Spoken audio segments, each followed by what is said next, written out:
générale de la fonction publique, Madame l'inspectrice générale de la fonction publique et du travail et de l'emploi, Monsieur l'inspecteur général du travail, de la sécurité et de la sécurité sociale, je crois que c'est le titre. Mesdames, Messieurs les directeurs, Mesdames, Messieurs les inspecteurs ici présents, bonjour. C'est pour moi un réel plaisir et une véritable satisfaction de procéder au lancement des activités de cet atelier dédié au renforcement des capacités des cadres de notre ministère sur la bonne gouvernance administrative, la lutte contre la corruption et les malversations connexes. En cette période charnière où chaque pas vers l'avenir se dessine sous les lueurs d'espoir de développement qui est cadré par la vision Burundi pays émergent en 2040 et pays développé en 2060, il nous est apparu essentiel de nous adresser directement à vous cadres dévoués au service de notre ministère. Vous constituez sans nul doute le cœur battant de l'administration publique en général et la colonne vertébrale de la gestion des ressources humaines de l'État et de la promotion du travail décent. Sur ce, nous saisissons de cette occasion pour remercier vous tous qui ont répondu présents à cette activité si importante et bénéfique pour l'efficacité de nos services rendus aux usagers, laquelle activité est organisée par notre ministère via l'Inspection générale de la fonction publique, du travail et de l'emploi. Mesdames, Messieurs, d'emblée, la promotion des thématiques de la bonne gouvernance, contrôle interne et lutte contre la corruption joue un rôle primordial dans une organisation à quelque niveau que ce soit. Elle contribue à l'amélioration de l'efficacité et de l'efficience, indicateurs liés à certains processus décisionnels et qui permettent de minimiser les éventuels risques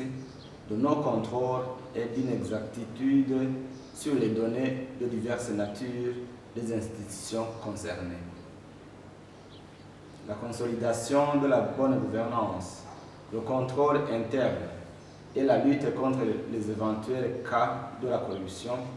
surtout au sein de notre ministère, se traduira sans nul doute par le renforcement des capacités et la sensibilisation de tout le personnel, c'est-à-dire des cadres et agents qui sont appelés à jouer le rôle de serviteurs des usagers des services publics. Mesdames, Messieurs, chers participants, ce renforcement de capacité apportera à vous tous ici présents dans cet atelier une valeur ajoutée à la compréhension des concepts de bonne gouvernance, de contrôle interne et de lutte contre la corruption, ainsi que leur finalité incontournable. Sur ce, chacun est invité à consolider le professionnalisme, la dignité et l'humilité au sein des postes d'attache respectifs.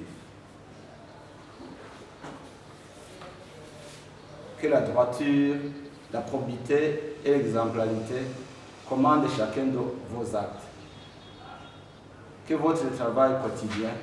soit imprégné de ce souci qui serait normalement permanent du bien commun ou le service des usagers, des services publics et de leur bien-être prime sur toute autre considération. C'est également une très bonne opportunité de se retrouver ensemble en tant que cadre dans un climat très détendu pour mener une réflexion ensemble sur les préoccupations des usagers des services publics du ministère. Par voie de conséquence,